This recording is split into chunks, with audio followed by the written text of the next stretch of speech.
long time ago, a beautiful young woman named Maria lived in a small town in Mexico. One day, a wealthy man riding through town saw her. He was drawn and stricken by her beauty. He stopped to talk to her. The two immediately fell in love with each other. The man moved into the small village to marry her, because he could never take her back to the city, to meet his family and friends. After a few years, they had 2 baby boys. But Maria felt her husband changed. He was becoming distant.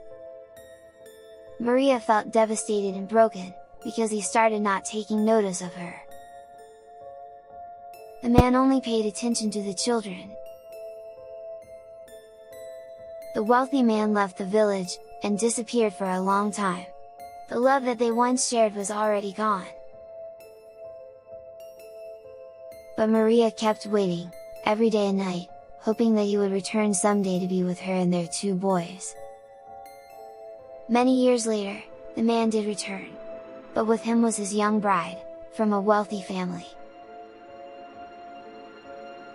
As it turned out, he had met his new bride in the city.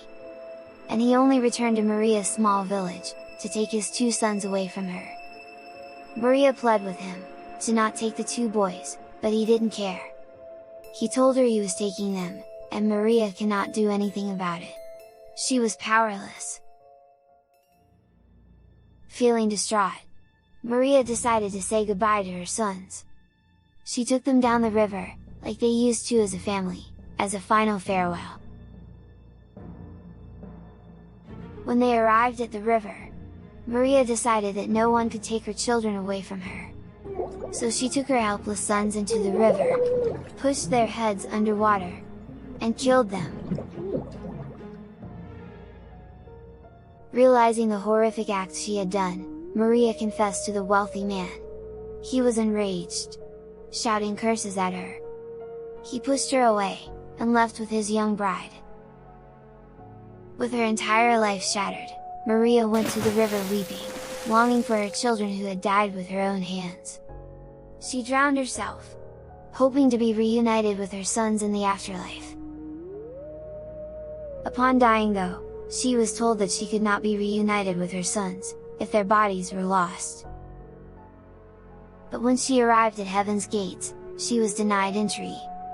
Banished back to purgatory on earth, until she could find her lost children.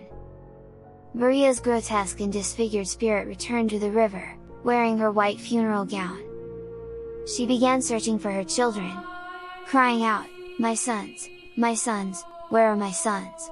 while weeping terrifyingly. To this very day, Maria roams waterways, weeping, searching for her sons. Thus, she has been known as La Llorona, which translates to, the weeping woman. It is believed that those who hear La Llorona's cries, are destined for misfortune or even death. She drowns the children she has found or kidnapped, when she realizes they are not her sons.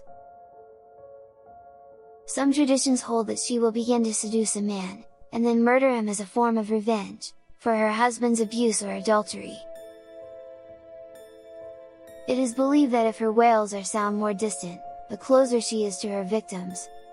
Parents tell their children not to go out alone at night, because La Llorona may get them, and drag them down into their own watery grave.